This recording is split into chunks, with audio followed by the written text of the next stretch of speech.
प्रिय साथियों नमस्कार। मैं आशीष कुमार। कल की घटना को लेकर के मैं आज वीडियो बनाने के लिए मजबूर हूं और ख़ास करके तब जब पत्रकारिता दलाली में बदल जाता है तो सूचनाएं दबा दी जाती हैं, पीड़ित अपराधी हो जाता है और वही चीज़ जो न्यूज में आज छपा है वह देख करके मुझे प्रतीत हो रहा है। कल सुबह करीब 9 साढ़े 9 बजे का समय रहा होगा। करीब 50 से 60 ऑटो चालक हमारे पास में आए और कहे कि भैया देखिए, थाना के दरवाजे पर कुमरी चौक पर 2-4-10 लड़के मिल करके हम ऑटो चालकों से अवैध वसूली करते हैं। मैं अवैध वसूली को लेकर के, चाहे वह मनरेगा हो, चाहे वह बस स्टैंड का मामला हो, मैं हमेशा से इसके लिए संघर्ष करता रहा हूं और कई बार जब भी मेरे पास में शिकायत आया है मैं प्रशासन के मदद से उसे रोकने का भी प्रयास किया हूं। जब यह शिकायत आया, थाना के दरवाजे का मामला था, तो मुझे लगा कि यह हमारी प्रतिष्ठा से ही नहीं, प्रशासन की भी प्रतिष्ठा से जुड़ा हुआ मामला है। हमें इस पर तुरंत कार्रवाई करना चाहिए। इसी बीच में थाना का गाड़ी जा रहा था सामने में, वो लोग थाना की गाड़ी भी ऑटो चालकों से पूछा तो ऑटो चालक बोले कि हमारे साथ में ऐसा हो रहा है, हम वहाँ पर प्रदर्शन करने जा रहे हैं। तो उन्होंने कहा कि आप आवेदन दे दीजिएगा, हम लोग उस पर कार्रवाई करने का प्रयास करेंगे। ये बात कल सुबह का हुआ और मैंने जो निराशा था ऑटो चालकों के बीच में, तो मुझे लगा कि नहीं, इस पर तुरंत कार्रवाई जरूरी है। मैंने इसकी सूचना व्हाट्सएप के माध्यम से एसएचओ कदवा को दिया, व्हाट्सएप के माध्यम से सोशल मीडिया पर इसकी जानकारी दी, जो तमाम हमारे नागरिक हैं उसको हमारा हेतु समझ में आ जाए कि हम किस पर्पस से वहां आ रहे हैं। और हम लोग सभी एक लाइन से होते हुए हम लोग कुमरी चौक की तरफ पहुंच गए। हालांकि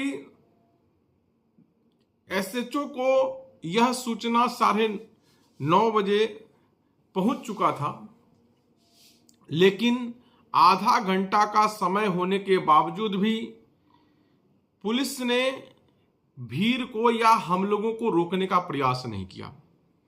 अभी जितने भी समाचार पत्र छपे हैं सब में यह कह रहे हैं कि बिना सूचना दिए हुए। साथियों, बिना सूचना का मतलब तब होता जब हम पुलिस को व्हाट्सएप नहीं करते। मैंने पुलिस को व्हाट्सएप किया, सोशल मीडिया और अपने पत्रकार बंधुओं को व्हाट्सएप किया, अपने स्टेटस पर लगाया कि हम वहां जा रहे हैं। आप ये कह सकते हैं कि हम बिना अनुमति के वहां गए, हमको पुलिस ने प्रदर्शन करने का अनुमति नहीं दिया था, लेकिन आप ये नहीं कह सकते हैं कि हम बिना सूचना का वहां गए थे। दूसरी बात, जैसे ही हम वहां पहुंचे, जो लोग अवैध वसूली करते हैं उन लोगों ने गरीब ऑटो चालकों पर हमला करना शुरू किया। किसी ऑटो का चक्का पकड़ करके घुमा करके ऐसा प्रयास करने लगा कि हम सड़क से उठा करके फेंक देंगे। हम लोग 250-300 की संख्या में थे। तो जब मुझे लगा कि नहीं, माहौल अब खराब हो जाएगा, तो हमने सभी ऑटो चालकों से कहा कि जब आप हमारे साथ आए हैं तो कोई भी हाथ का इस्तेमाल नहीं करेगा, मारपीट नहीं करेगा और चुपचाप हम लोग सीधा थाना जाएंगे। हम लोग जब थाना जाने लगे तो इन लोग को लगा कि हम जो उपद्रव करने आए थे, जो हमारा मकसद था, वह तो पूरा नहीं होगा, मारपीट होगा नहीं, केस बनेगा नहीं। पुलिस को सूचना थी, पुलिस वहां पहुंची नहीं। पुलिस भी आजकल सूचना पर नहीं पहुंचती है।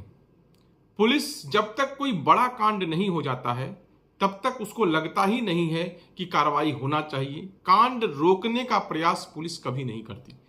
अगर पुलिस हमारी सूचना पर अवैध वसूली को रोक दिया होता तो ना वहां पर हम लोग जाते, ना हम लोगों को जाने की जरूरत होती, और पुलिस रास्ते में ही हमको डिस्पर्स कर सकती थी कि भैया हम तुमको जाने का परमिशन नहीं दिए हैं, आपका भीड़ गैर कानूनी है, आप या तो हमको अरेस्टिंग दे दीजिए या नहीं तो आप लोग यहां से चले जाइए।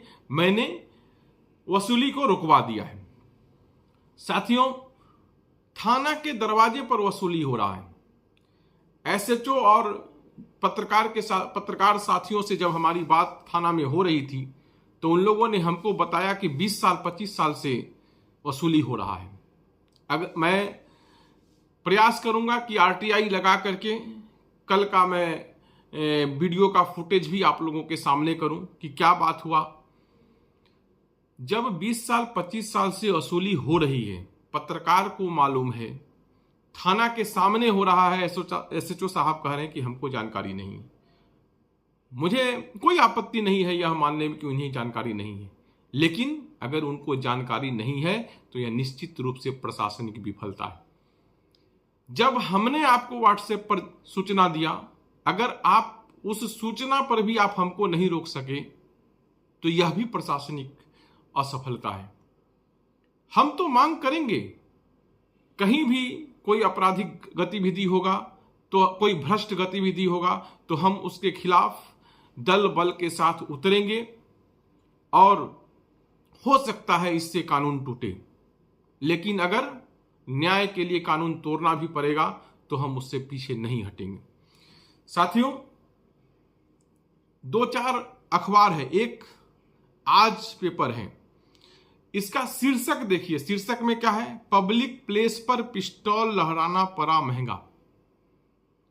मैंने वीडियो पोस्ट किया है, जिस वीडियो में जब लड़का कह रहा है, लहराने का तो सवाल ही छोड़ दीजिए, जिस वक्त पता चला है कि हमारे पास में पिस्टल है, वह उस वक्त की घटना है जब हम लोग थाना के दरवाजे के पास पहुंच गए। वह लड़का वहां चिल्लाता है, जो अपराधियों के गिरोह का एक सदस्य था, कि यह पिस्टल लेके आया है, पिस्टल लेकर के आया है।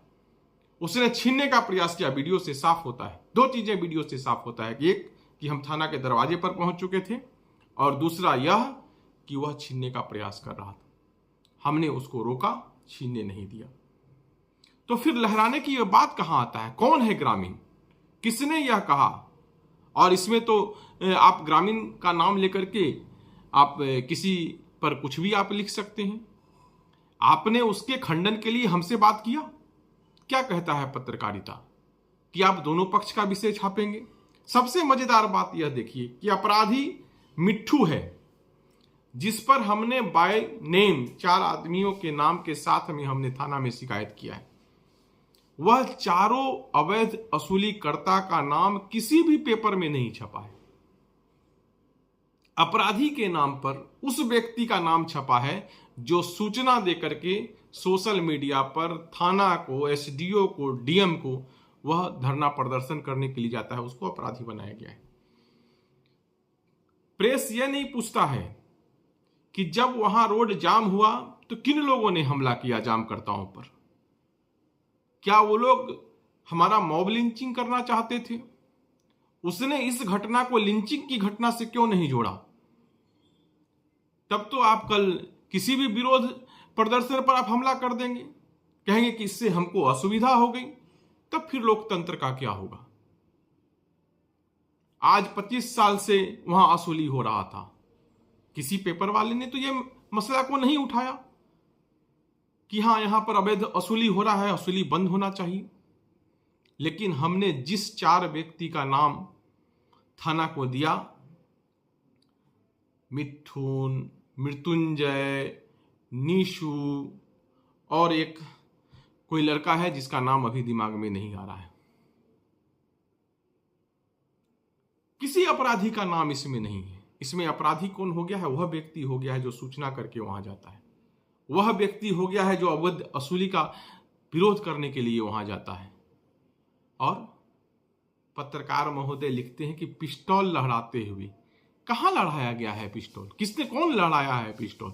और हम तो आपको सोशल मीडिया पर प्रमाण दे चुके हैं, या किसी के पास में ऐसा प्रमाण है, कोई वीडियो है कि हमने गाली गलौज दिया हो किसी को, या हमने किसी को अपशब्द कहा हो, आप वह वीडियो लेकर के आइए।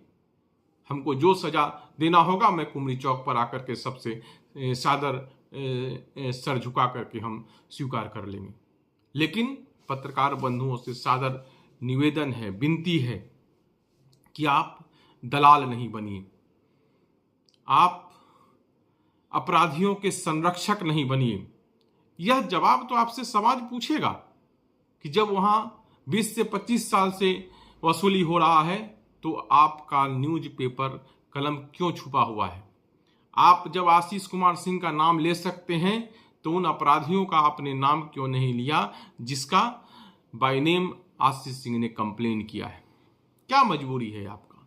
कितना पैसा देता है अपराधी कि आप अपने बाल बच्चे को पाल लीजिएगा उससे?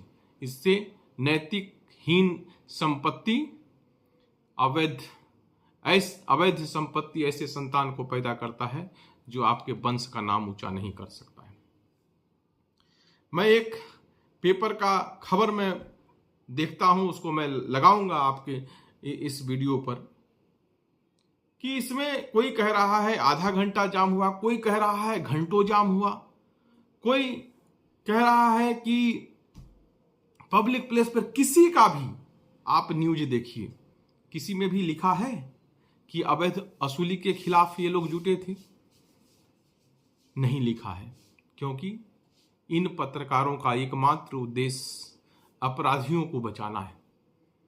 किसी ने पुलिस से सवाल किया कि जब आशीष सिंह को परमिशन नहीं मिला था, आपने परमिशन नहीं दिया था, तो ये 500 का भीड़ जब आपको सूचना था तो वह कैसे चौक पर पहुंच गया? किसी प्रेस ने पुलिस से यह सवाल नहीं किया। उसमें न यह नैतिकता है, न यह हिम्मत है कि वह अपराधियों से पूछ सके कि तुम कैसे वसूलते हो, न वह पुलिस से पूछ सकती है कि यहां पर कैसे इतना बड़ा गैदरिंग अवैध रूप से आकर के खड़ा हो गया। साथियों, जब नियम टूटेगा तो सबको दिक्कत होगा। अगर आपको अवैध वसूली से दिक्कत नहीं हो रहा है तो बहुत जल्दी आपकी पत्रकारिता समाप्त होने वाली है। मैं फिर यहां दोहराता हूं कि अगर कोई चीज जानकारी के अभाव में छपा है तो आपको पत्रकारिता का बहुत साधारण नियम है कि दोनों पक्षों से बात कीजिए। क्या मजबूरी है आपका कि आपने अपराधियों का नाम नहीं दिया है? अगर मिथुन के कहने पर आशीष सिंह का नाम छप सकता है तो आशीष सिंह ने जिस 4 आदमी का नाम दिया उसका नाम क्यों नहीं छप सकता? जब आशीष सिंह से सवाल हो सकता है कि वह वहां पिस्टल लेकर के क्यों आया था, तो पुलिस से यह सवाल क्यों नहीं हो सकता कि आशीष सिंह वहां अवैध भीड़ लेकर के पहुंचा कैसे? हम क्यों गए थे वह सार्वजनिक है। हमारा दुख और दर्द क्या था वह सार्वजनिक है। आप दुर्गा पूजा मना रहे हैं, कोई दिक्कत नहीं, लेकिन क्या ऑटो वाला दुर्गा पूजा नहीं मनाए? वह अपना कमाई, अपनी मेहनत का कमाई लुटेरों के हवाले कर दे? मैं यहां पर बहुत खुशी से कहना चाहता हूं कि आप सबके आशीर्वाद से वहां पर अवैध वसूली बंद हो गया है। उम्मीद करते हैं हम सब जागरूक रहेंगे तो यह फिर दोबारा शुरू नहीं होगा। मेरा बहुत सिंपल सिद्धांत है कि मेरे पास शिकायत आएगा तो हम जान दे करके भी न्याय के लिए लड़ाई लड़ेंगे।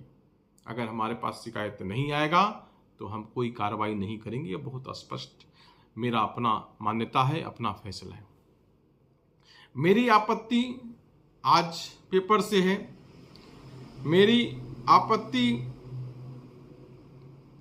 एक पेपर है जिसके बारे में तो कुछ पता ही नहीं है। वो पेपर है कि क्या है, नहीं है, लाल स्ट्रिप है, पता नहीं कौन लोग इस तरह के पेपर चला रहे हैं। उसके बाद एक पेपर है मदरलैंड संवाददाता है।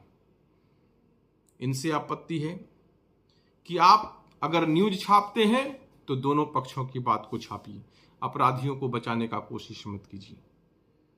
सबने एक तरफ से अवैध वसूली को गायब कर दिया है और अपराधियों का पैसा आपको गुलाम बनाएगा। यह बात हमेशा याद रखिएगा। मदरलैंड अपने पटना एडिशन में भी खबर छापा है। उसके बाद एक सोनभद्र पेपर है, उसमें भी यही चीज है। क्या है, अपराधी मिट्ठू जो दिया आवेदन वो पूरा छप गया, लेकिन आशीष सिंह जो नाम दिया है वो नहीं छपा है। क्यों? क्योंकि वह नाम छाप देगा तो इनको जो हड्डी मिलता है वह हड्डी मिलना बंद हो जाएगा। ये हड्डी की पत्रकारिता है। हड्डी खाने वाला आदमी पत्रकार नहीं हो सकता है। यह बात दैनिक जागरण ने विषय और विवाद को लेकर के अपना हेडलाइन बनाया है। यह होना चाहिए कि हाँ, वहाँ पर जो लोग गए थे वह अपराधी नहीं थे। वहाँ जो लोग गए थे वो आंदोलनकर्ता थे, और आंदोलनकर्ता के साथ अपराधी शब्द का इस्तेमाल नहीं होता है। इतना ही कहकर के मैं आज के वीडियो को विराम देता हूं, और मैं उम्मीद करता हूं पत्रकार बंधुओं से कि पत्रकारिता देश का आधार स्तंभ है, उसे बचाने के लिए संघर्ष कीजिए। रोटी भीख में लेकर आपको सम्मान भीख में कभी नहीं मिलता है। हमारा संघर्ष जारी है, जारी रहेगा। अगर न्याय के लिए हमें कानून तोड़ना पड़ेगा तो हम जरूर तोड़ेंगे। अगर किसी थाना के दरवाजे पर अवैध वसूली होगा तो हम कानून का सम्मान नहीं कर पाएंगे। और जहां तक बात मेरे पिस्टल का है, पिस्टल आत्मरक्षा के लिए सरकार ने दिया है। अगर आपके पास कोई वीडियो है, कोई प्रमाण है ऐसा जिससे यह सिद्ध हो जाए कि मैंने हथियार किसी को लड़ाया है, किसी को मारने की धमकी दी है, किसी को गाली दिया है, तो मैं उसी चौराहे पर आकर के आपको सजा देने के लिए मैं कहूँगा। इतना ही कहकर के मैं आज की बात को यहीं रोकता हूँ, यहीं विराम देता हूँ। जय हिंद, जय भारत।